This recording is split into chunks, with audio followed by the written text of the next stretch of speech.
Have you got the team split up yet? Have you figured all that out? Yep. We got the team split up. We have one pending trade at the moment. Just waiting on if Kendall can go or not. Kendall Joseph. He tweaked something yesterday, but he mid-foot sprain. But he might be able to play. Not sure. If he can't, then we got to trade Skalski. So there's a pending trade right now.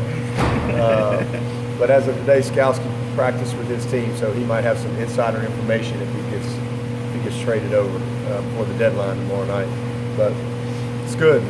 Coach, you said on Wednesday you were going to mix them up a little bit, have some twos versus ones. Were you pleased with what the two showed you? You know, I really was. That's what I told them after practice.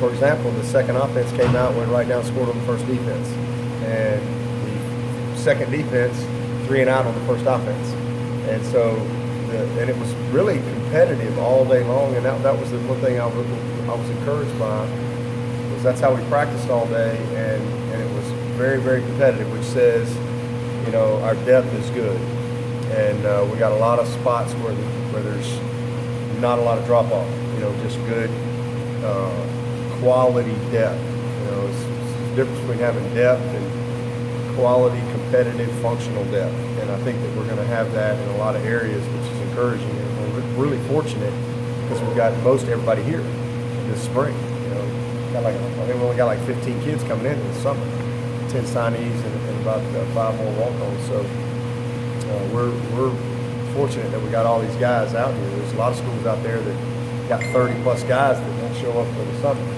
So we've had a lot of bodies to develop all spring long, and also in our bowl prep. So it's been good. Will the quarterbacks be on specific teams, or will they kind of float like they have in the past? And will they be live?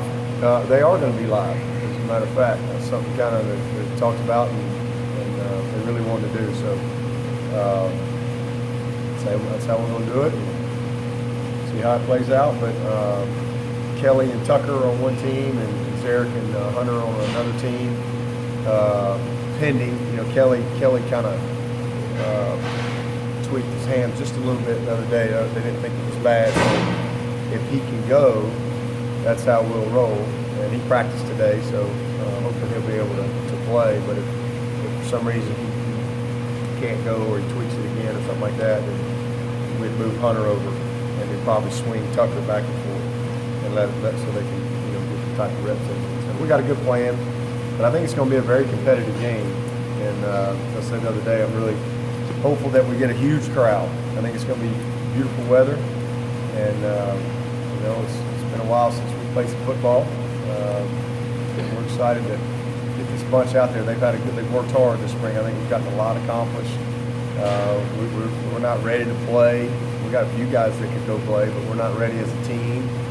We've got a lot to do over the next couple of weeks, from exit interviews, player evaluations, a lot of feedback, a lot of conversations that have to take place, you know, really with our players, so that we can give them good information and prepare them to go into the summer, what we call the transformation, you know, phase of the year. And when they come back in August, ready to go. So I like the team. I think we got the ingredients. We just got to, as coaches, put it all together.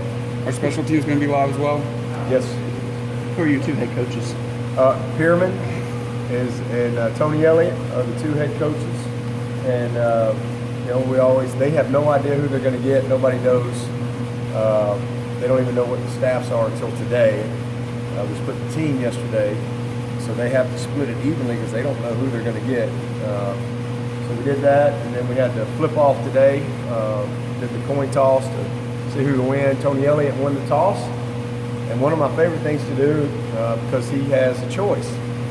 He can choose either offense or either defense. It's just, his choice.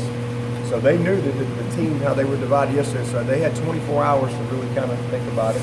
I told them who the head coaches were going to be yesterday, but nobody else knew who was going to be on where. And you know, hey, he chose defense. He chose a defense group, and so the next coach by default gets the other defensive group, and then the other head coach gets the first pick in of the offense. So that's how we do it. And then we flip again for who's going to be orange, who's going to be white team.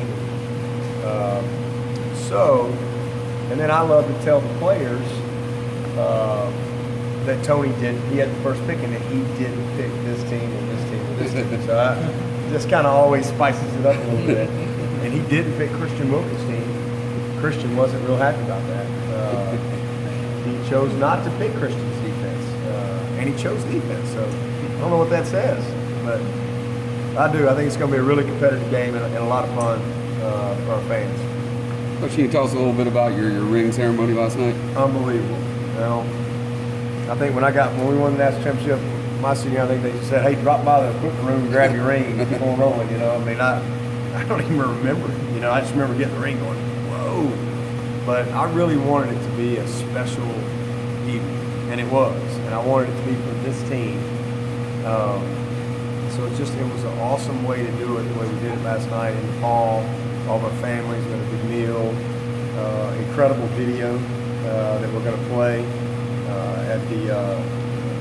on the Jumbotron Stadium Saturday when we honor our seniors and get those guys their rings. But it was special. And then we had them all set up in the lobby by the trophy, and talked about the rings. We told the story of the rings. Each ring kind of has a story of its own. So it was a very, very fun evening, and something that I think our guys will really appreciate probably even more later on in life. But Jostens, they did a phenomenal job with the rings, and just appreciate all the effort that went into making them.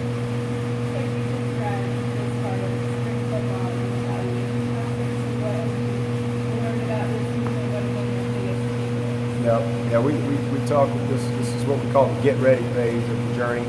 We're trying to just get ready, and there's a lot of evaluation that goes into the spring. I've learned that we've got the ingredients. You know, I think we've got the right stuff.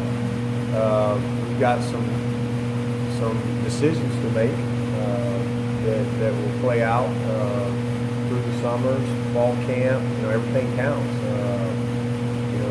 Maybe into the season, I have no idea. But we've got decisions that have to be made at certain spots. We've got good quality depth. I think defensively, we're going to be very strong, especially if we can stay healthy. I really like what I've seen defensively. Offensively, led up front, we're going to be a very good offensive line. With everybody back, a lot of experience, just losing Jay. And those three freshmen that played last year, they're all back as sophomores. So, I mean, we're just better up front. I think that the maturity that I hope to see in Fuller, Choice, and Feaster, I've seen. I think as coaches, we're all in a very good place with our confidence in our running backs, those three guys, and just kind of the step forward that they took this spring. And then the type of spring that we hoped Dion and Ray would have, they've had. They've worked really, really hard, and then I'm pleased with what I've seen at tight end. Milan is a guy that's kind of taken a step forward. We needed to see that. Anxious to see how he would respond with Leggett, gone. I think that I think the leadership is still emerging, but it's there. It's a little different this year. We only got 7 seniors, so. You're going to have a lot of leadership within that junior group. So we might be, last year we were very, very strong with that senior class. And the 7 seniors we got are great, but we just don't have a lot of numbers there. And we have so many juniors. We have like 27 or 28 juniors. But there's a lot of good things that we've learned. And then football-wise, I think the installation that we got done was a lot. We got a lot done, and seeing guys absorb it. I really did not have a true evaluation of a guy like Zarek, for example, last fall, and seeing him and where he's come mentally. Same thing with Hunter, and how he's grasping things. We hope, okay, you're here. Here you are, day one. Do you get better? And so I've seen that at a lot of positions, and that's kind of what we talk about. Did they get better? And what do they have to do between now and in the summer. So we'll spend a lot of time over the next 2 or 3 weeks.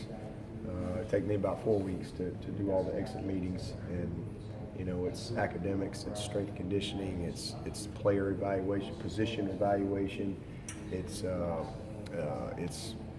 housing, it's everything that we'll talk about, and make sure we're all on the same page so that we can truly go and take that information and transform the summer. You had Coach D'Antonio here last week. He spoke at your coach's clinic. What did you take away from that visit? I like Mark. I just think he's a great guy. He's become a friend. Another one of those guys that I've been able to get to know on that Nike trip, and just appreciate he and his staff. His staff actually, they came out twice actually, and I'd asked him on the Nike trip if he would consider speaking, and he graciously agreed to do that. So it was a lot of fun. We just spent some time. We talked about a lot of things, but. They love the facility. He went down the slide twice, but it was great. Great visit. And the coaches clinic in general was. I think we had between 600 and 700 coaches here, and just really good feedback. Have you spoke with Scott Pagano at all since he decided he was going to try to transfer? Oh yeah, I see him all the time. He works out here every day. He comes to practice a lot, so I've seen him a bunch. I know he said that he might still want to come back to Clemson. Have you talked to him about that at all? No, I mean we've had conversations here and there, but he hasn't indicated to me that he wants to come back to Clemson. I love Scott. I think he's an unbelievable young person. He's the epitome of what you want in your program. He's a guy that incredibly committed. Always has been one of the hardest workers we've ever had come through here. He just was something he felt like he wanted to go do, and wish him well. But sometimes guys change their mind. He's not indicated that to me. We'll see what happens. If he does. He knows where my office is. He's got my number. He knows how to get in contact with you. Yeah, he's got my number and knows where my office is. So I'm easy to find. If he does change his mind. I would have no problem. It's just simply because he's now. There's other guys that have left the program in years past that they would not have that opportunity. He's a guy that's been incredibly committed. He's done everything that's ever been asked of him. He's a graduate, and sometimes guys kind of lose their way a little bit. And we've had lots of guys. Jay Guillermo was gone for a whole spring and summer one. I didn't know if I'd ever see him again. And not only did he come back, he became a captain of the team. We have different guys from time to time have different issues that maybe give them another opportunity, and most of the time they take advantage of it. Sometimes they don't, and go from there. But I think that it's one of those things that the team would have some say in that. That would be something that the leadership of the team would have input on. Switching gears now, related to the NCAA, the bylaw, the proposed bylaw that's going to be voted on. Which in one? April. There's a Well, bunch the one of them. related to coaches, high school coaches, and That's so whether. stupid. Yeah. Do you have any opinion on Stupid. that? Makes 0 sense. I've beat that drum to death. I purposely. That's why I flew from the national championship to Nashville, and with no, and then was at a meeting at 7 a.m. on Wednesday morning because I wanted to be there. Because I don't think it's fair to complain if you're not going to show up, and I wanted to be there to voice my opinion because you guys have seen our camps. We run a football camp. We don't do combines. We coach football, and I have unbelievable relationships with high school coaches. So many high school coaches that have never had a prospect and probably never will have a prospect. But man, they come work our camp every summer, and it's one of the things that they love to do. And now you can't do that, because you got some people that don't do things the right way. There's other ways to, say, okay, hey, you can only pay them this much, and that's what we do. Everybody makes the same amount of money. It's not, you just do it the right way and enforce the rules that are in place. But it's disappointing and I wanted to be a voice for those high school coaches that love to come work the camps and the relationships that come through that. Joe Craddock, who's the offensive coordinator at SMU right now, wouldn't be there. Here's a young guy that's a high school coach that worked my camp, and I had a GA get a job in the summer, and I was like, you know what? I got a spot. I like this kid in camp. I hire him. I said, hey, I want you to be my offensive GA. He comes, takes the job. I remember to this day, I took him over to Chad Morris's house. I said, hey, Chad, I want you to meet your new GA. Chad, he had no clue. And he goes, oh, nice to meet you. And then when Chad gets a job, he takes him and makes him his offensive coordinator. And he wouldn't have had that opportunity had he not been able to work my camp. You know, and I could go on and on and on. Todd Bates, you know, now he was a college coach, but still I had a chance to see him work our camp for 3 years. And I've had guys that, like I said, have come and worked this camp for 14